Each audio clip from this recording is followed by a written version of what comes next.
પણ ગોપાલ અંક છે ફેબ્રુઆરી મહિનાનો 1978નો. એમાં ત્રીજા પાને એક પ્રસંગ છે અને ચોથા પાને બીજો પ્રસંગ છે. બંને અનુસંધાનમાં છે એટલે લઈ લેશું. એક સમયે એક વૈષ્ણવ પગે ચાલતો શ્રી વૃંદાવન ધામની જાત્રા કરવા જઈ રહ્યો હતો. એક દિવસે સંધ્યા સમયે તેણે રસ્તામાં એક વટે માર્ગુને પૂછ્યું, ભાઈ, આટલામાં કોઈ વૈષ્ણવનું ઘર છે? હું વૈષ્ણવ છું અને કોઈ વૈષ્ણવના ઘરે ઉતરવા માગું છું. વટે માર્ગુએ ઉત્તર આપ્યો કે સામેના ઘરમાં બધા ઘરના વૈષ્ણવો જ છે, બધા ઘર વૈષ્ણવના જ છે. આપ જેના પણ ઘરે પગ મૂકશો એ પોતાને ધન્ય માનશે, આપની સેવા કરશે. પરોણાગતને સારું એ ગામ વિશેષ પ્રસિદ્ધ છે. વૈષ્ણવ એ ગામમાં જઈને એક ગ્રહસ્થાને કહ્યું, ભાઈ, હું વૈષ્ણવ છું, કોઈ વૈષ્ણવના ઘરમાં રાતવાસો કરવા ધારું છું. મેં સાંભળ્યું છે કે આ ગામમાં બધા વૈષ્ણવ છે, તેથી જ આપની પાસે આવ્યો છું. ગરધણી બોલ્યા, મહારાજ, હું તો નરાધમ છું, મારા સિવાય આ ગામના બધા જ વૈષ્ણવ છે, પરંતુ આપ કૃપા કરીને મારા અતિથિ થાવ તો હું પોતાને ધન્ય ભાગ્ય માનીશ. કૃપા કરશો ને? પરંતુ પેલો મુસાફર તે ત્યાં નહીં ઉતરતા વૈષ્ણવની તપાસમાં ગામમાં બીજા ઘરોમાં ગયો, પણ દરેક ઘરેથી એક જ પ્રકારનો ઉત્તર મળ્યો. બધાએ પરોણાગત કરવાનું સારું એમને બહુ આગ્રહ કર્યો, પણ કોઈએ પોતાને વૈષ્ણવ તરીકે ઓળખાવ્યો નહીં. બધાએ એમ જ કહ્યું કે મારા સિવાય આ ગામમાં બધા વૈષ્ણવો છે. ગામવાળાના આ આચરણથી પેલા નામધારી વૈષ્ણવની આંતરદ્રષ્ટિ ઉઘડી અને અત્યાર સુધી તેને વૈષ્ણવ હોવાનું જે અભિમાન હતું એ દૂર થઈ ગયું અને તણખલા કરતાં પણ હલકો પોતાને ગણીને તે ગામના કોઈ એક ઘરમાં રાતવાસો કરીને કૃતાર્થ થયો. સાચા વૈષ્ણવમાં કેટલી બધી લાયકાત હોવી જોઈએ તે વાત ગામના લોકોએ સમજણ આપી. તેમજ પોતાનામાં જે કાંઈ લાયકાત હોય તેનું અભિમાન પણ વૈષ્ણવે ન રાખવું જોઈએ. તેથી કરીને જ એ ગામનો દરેક માણસ વૈષ્ણવપણું ધરાવતા હોવા છતાં પણ પોતાનું નિરાભિમાન દર્શાવવા માટે પોતે વૈષ્ણવ નથી એમ કહેતા હતા. હવે આના અનુસંધાને દીનતા ભાવ, આ ગામના વૈષ્ણવોને દીનતા ભાવ કેટલો છે, અભિમાન જરા પણ ન આવે એને કારણે એ લોકો પોતાને વૈષ્ણવ નહોતા માનતા કે વૈષ્ણવ તો બહુ ઊંચું પદ છે, શું અમે વૈષ્ણવ કહેવાને લાયક છીએ? ના, અમે તો હજી વૈષ્ણવ કહેવાને પણ લાયક નથી, એવો ભાવ છે, એની અંદર દીનતા છે.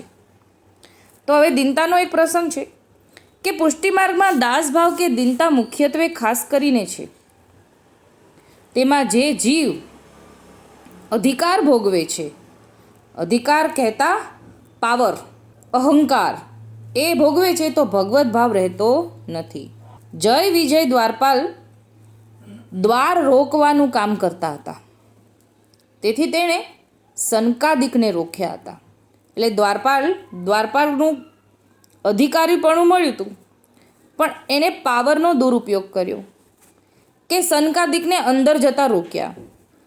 તે અધિકારનો અર્થ છે કે તેણે જો દિન્યથી કહ્યું હોત કે અંદર જવાનો પ્રભુનો હુકમ નથી, પણ તેને તો દૈન્યથી નહીં અધિકારથી બળનું કાર્ય કર્યું, તો સનકાદિક જેવા સત્વગુણી બીજો કોઈ નથી, એવા સત્વગુણીને પણ તામસ આવી ગયું.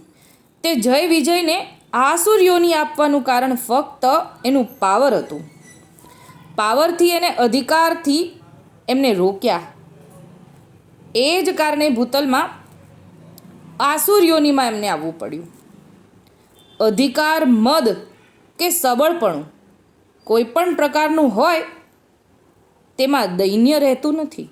તે જ રીતે કૃષ્ણદાસજી શ્રી નાથજીનો અધિકાર કરીને, એટલે કે કૃષ્ણદાસ અધિકારી શ્રીનાથજીનો અધિકાર કરીને ઘણી સેવા કરી, પરંતુ અધિકાર મદ એટલે કે પાવરથી શ્રી ગુસાઈજીને મંદિરમાં ઉપર આવવાની મનાઈ કરી દીધી.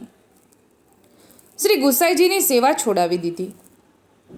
ભગવદીયના લક્ષણ તો પોતે સેવા કરે અને બીજાને સેવા કરાવે.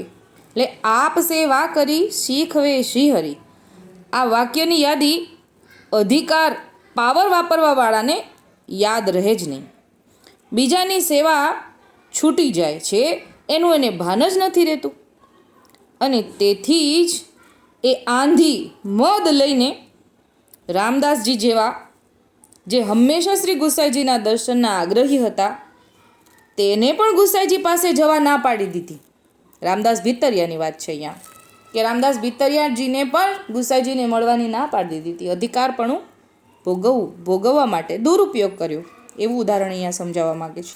આનું કારણ અધિકારી પદ હતું. અધિકારની આંધીમાં તો દૈન્ય તો હોતું જ નથી.